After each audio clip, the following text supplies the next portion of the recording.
took the plunge and made our first big design decision in remodeling our English country kitchen by painting the cabinets. And what a transformation!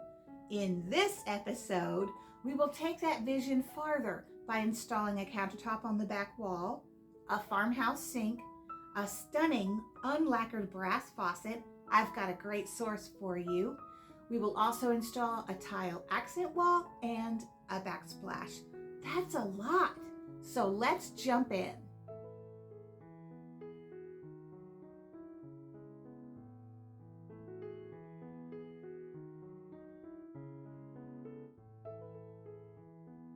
Hi friends, I'm Rachel, creator of the YouTube channel and blog, Stone Cottage Home, where we cultivate the art of home from our heart with our hands. Today we will dive farther into our English country kitchen remodel.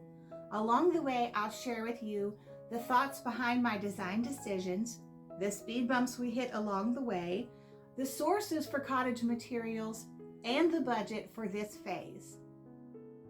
In the first episode of this series, you saw our original kitchen as our starting point. We shared what we loved about our kitchen and wanted to keep, what we wanted to change, and the inspiration images that we were drawing from for our design decisions. Then, because the cabinets were well made, we painted them, swapped out the hardware, added a new to us stove, a bamboo blind, and a vintage pendant over the kitchen sink. Our goal in sharing this series with you is to help you see ways that you can take an ordinary suburban kitchen and transform it into an English country cottage kitchen on a budget. Here are the results of our Phase 2 kitchen remodel. We have freshly painted two-tone cabinets, brass hardware, a new to us white gas stove that looks so much better. We also have our bamboo blinds over the window and a vintage pendant over the sink. This phase in the remodel series is a huge leap forward in our design towards the country cottage kitchen. Now we would like to press forward for the next things that are on the list, and one of them is replacing this countertop. It is original to the 1960s house that we live in, and there's quite a bit of burn damage, scratches, and then here on the faucet you can see that it has corroded. It is also very wobbly. The sprayer doesn't work, and the drain is already rusted out. I love the look of mixed countertops, and I got this idea from British designer Rita Koenig. Her thought is, if you mix your countertops, you have less of a commercial builder grade feeling to your kitchen and more of a homey personalized feeling. My plan is to use the warm tones of wood found in butcher blocks for the countertop along the back wall in the kitchen, and eventually to install a creamy quartz with subtle veining on the island. First up, we're going to install the butcher block countertop, and we are both very excited. Here is a sample that Matt has put mineral oil on. Look how well it matches the bamboo blind, and it's going to look so good against that green paint. While I do love touches of wood, everything the honey oak that it was before was overbearing, so we're adding back in light touches of wood through the countertop and the bamboo blind. Here's the mineral oil, and look how beautifully it brings out the richness and grain of the wood. As Matt was working on the butcher block countertop finish and removing the sink and old countertop, my assignment was to look on Marketplace for a used white ceramic double basin farmhouse sink. I knew that I needed to get one with the number of holes for the faucet we were looking for, the new sprayer, and we wanted to have a disposal on one side. Goodbye, old sink. Can't wait to see how the new one looks on that butcher block. While we have this opened up, I think I'll finish painting back there under the kitchen sink area, the back wall white to make it as bright as possible, and then just finish the green all the way up. Look how easily this flimsy old countertop is coming out. Well, we're committed now. Have you noticed there's always a kind of a strange excitement about demolition? I guess it's because it's so much easier than installation and you get a dramatic result pretty quickly. You can see the new butcher block countertop there in the dining room, probably drying with coat number 2 while we removed the old countertop. Another great benefit to mixing countertops, besides the fact that it looks more personalized and designed to your unique taste, is that it is a great budget saver. This large piece of butcher block cost us a little over $300, much less than quartz or marble. Now it's my turn to get in on some demolition. I decided to try to remove this plastic backsplash, and it was a little bit awkward to get off because it was so long. But again, it was so old that I'm sure the glue was completely worthless. By this time in the project, I had found our used farmhouse sink on Marketplace. We traced the outline for the sink and Matt started drilling holes to cut out the outline. It was hard to cut into this beautiful wood and felt a bit risky, but you gotta do it.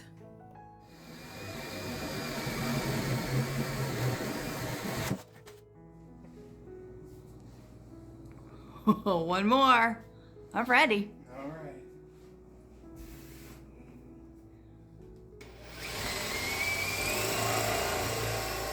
Once the 4 holes are drilled, you simply take your saw and connect the dots, following the line that you've drawn.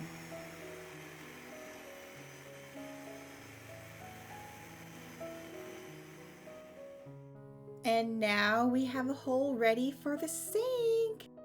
We're going to hang on to this large chunk of butcher block for a project you'll see in a little bit. Oh, I'm excited. So here's where that big chunk of wood comes in handy. The cabinet has a funny little jog that sticks out. So we're going to use that piece of butcher block as a perfect match to cover this cabinetry lip. Matt measures, cuts, and trims the piece just the right size for what we need. He is so good at fixing things and just making things work. He has applied some wood glue and clamps it to let it dry. As it's drying, I notice a water ring and we both wonder if mineral oil is really the best choice to finish raw butcher block. After the piece dried and it was fully installed, we lived with it for a few weeks and our suspicions were confirmed.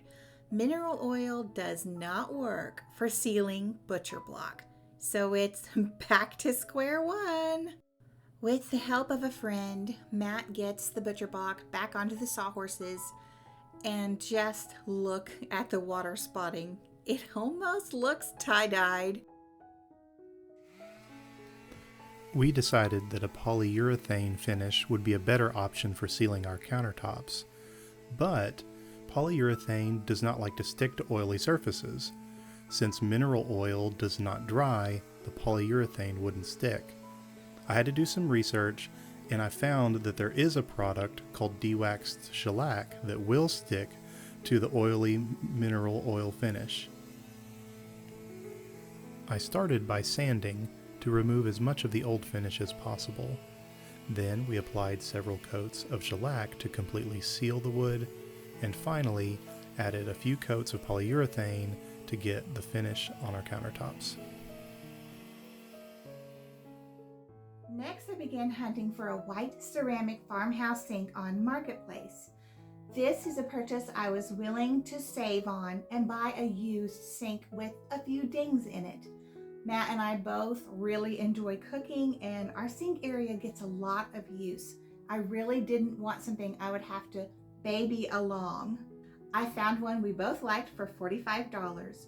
And as an aside, when you are looking for a sink and faucet combination, be sure to check that your sink has the right number and configuration of holes to match the faucet you've chosen.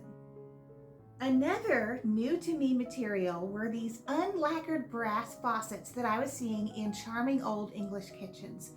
Unlacquered brass, also known as living finish, uncoated brass, and raw brass, takes on the most lovely patina over time. I did some research on how they were made, how they age, and how to care for them. In my research, I did some pricing, and on Amazon, these faucets run anywhere from a little over $900 to $1,800, and that is out of the question. Now, I know that when it comes to faucets, you get what you pay for, and this is an area in your budget where it is wise to allow more to buy a high quality, long lasting piece.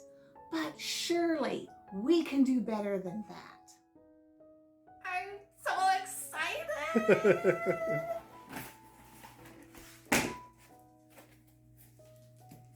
Oh, it's beautiful. Look at this.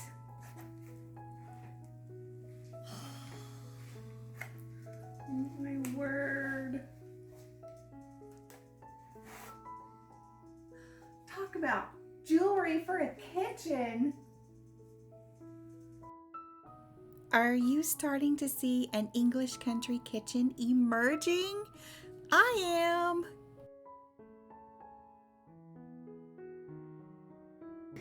Oh my goodness, that's like cake!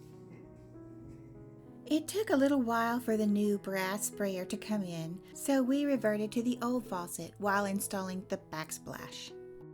Before installing the Backsplash, we decided to rearrange some of the electrical to allow for artwork in the final kitchen, and this turned out to be a lot more than what we bargained for. It's an old house, and it's been strangely wired, but we jumped right in and did it. As the backsplash and accent tile behind the stove would be installed together, this funny little hanging shelf would need to be removed first. These are all the fiddly details that can bog you down, but just keep your eyes on the goal and keep going. As I mentioned in the last episode, this area behind the stove is one of the main features in our kitchen, and I wanted to be really thoughtful about what kind of tile we put there, and my first thought was to go with blue and white, which I love, but after pricing it out, it was so expensive. I also thought the patterns might be a little overwhelming with the wallpaper we already have in the dining room. This kitchen by Arcadian Revival caught my eye on Instagram. I messaged Bethany, owner and designer of this kitchen, to find out more. These tiles are called Zelige tiles, pronounced like prestige, and they are handmade in Morocco. Absolutely gorgeous, and have that imperfect old world touch that I love. However, they also were beyond budget. Our local floor and decor store had these tiles that were similar to these Zelige tiles, especially if installed diagonally, plus they were more budget friendly. However, the more I thought about it, the more I decided that the real Zelige tiles would be the right thing for our kitchen, especially with the beautiful faucet we just put in. So I kept digging when looking for other manufacturers and distributors, and of all places, I found these Zelige tiles, handmade in Morocco, on Etsy for a much more affordable price. This would still be a splurge in the budget, but I was determined to see if I could make it work. Action!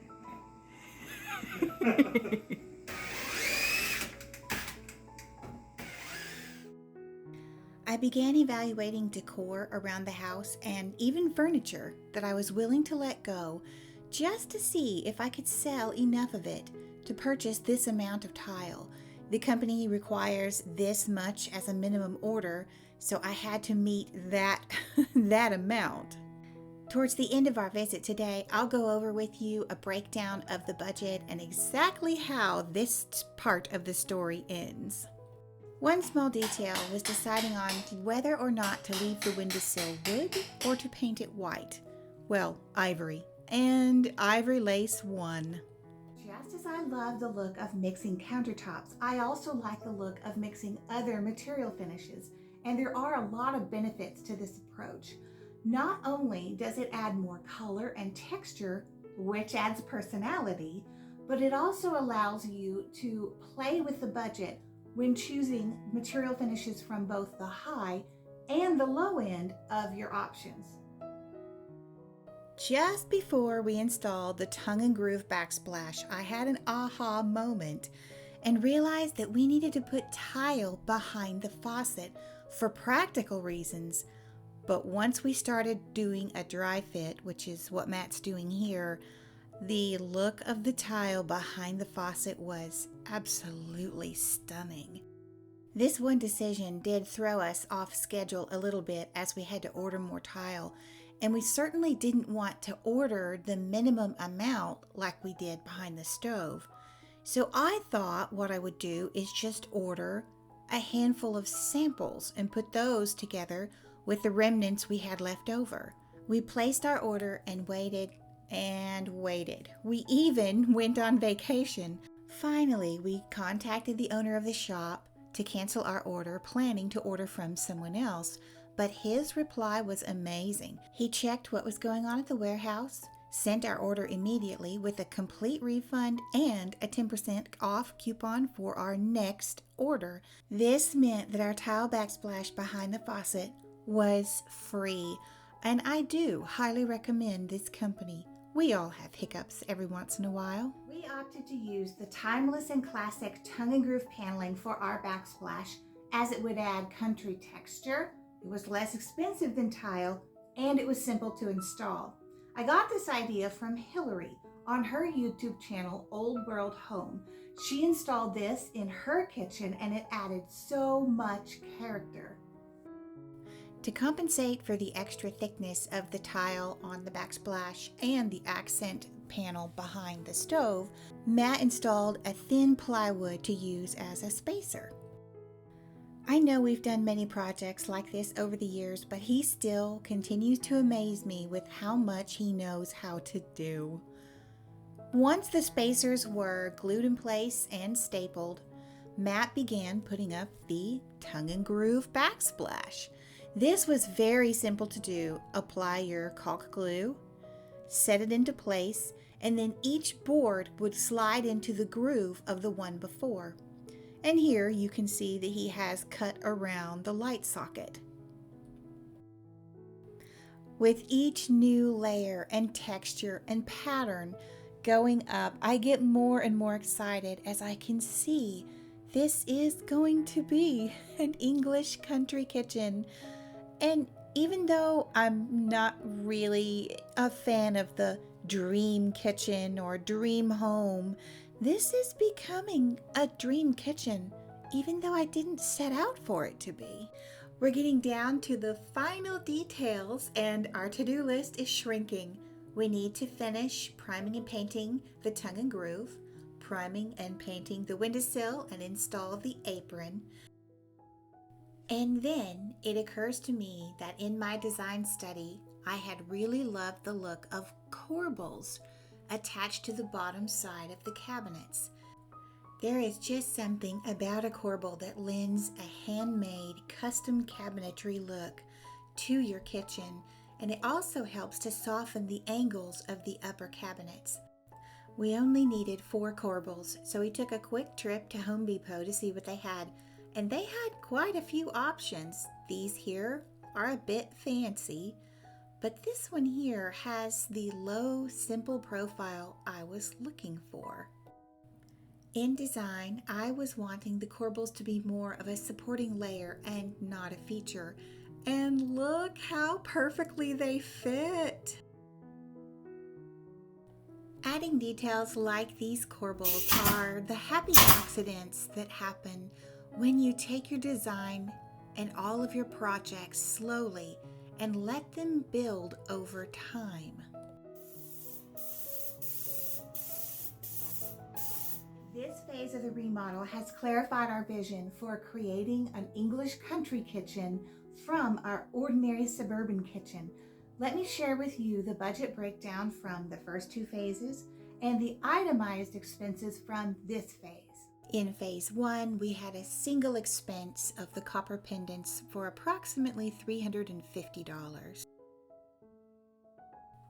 In phase 2, the labor for the cabinet painting was $0, and there was a correction on the blinds. It was less than what I calculated in our last episode. In phase 3, I was determined to buy the genuine Zelige tiles for behind the stove. This French settee and decor items came to an extra $32 over what I needed for the Zelige tile. Where there's a will, there's a way, friend. And what a sense of satisfaction in using quality materials and coming in under budget. So far, we're still under $3,000.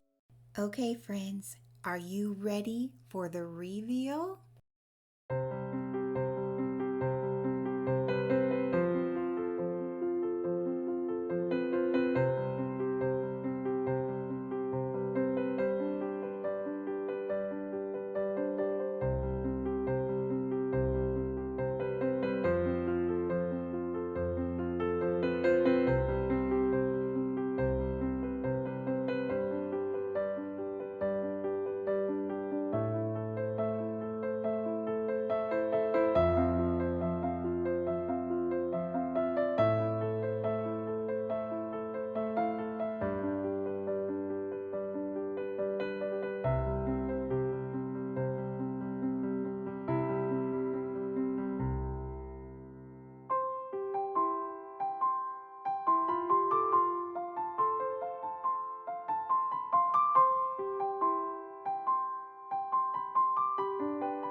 Replace the island countertop as it has seen better days, and I'm imagining a creamy quartz with subtle veining.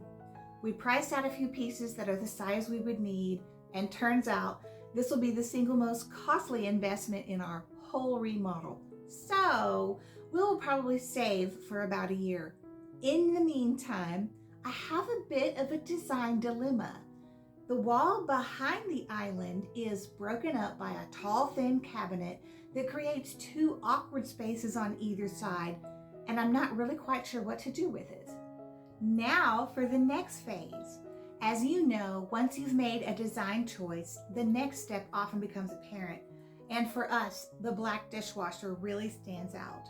So we're researching some ways on how to disguise it. Also, I would like to add another layer of color and pattern to the kitchen window. I've ordered fabric samples and I'm looking into a design for a valance.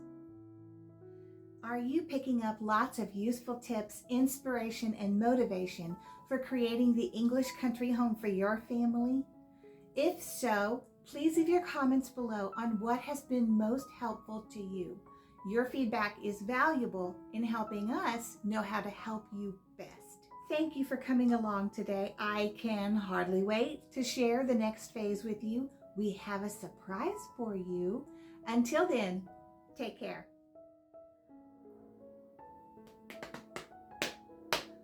Waiting for the airplane to fly over. Yes.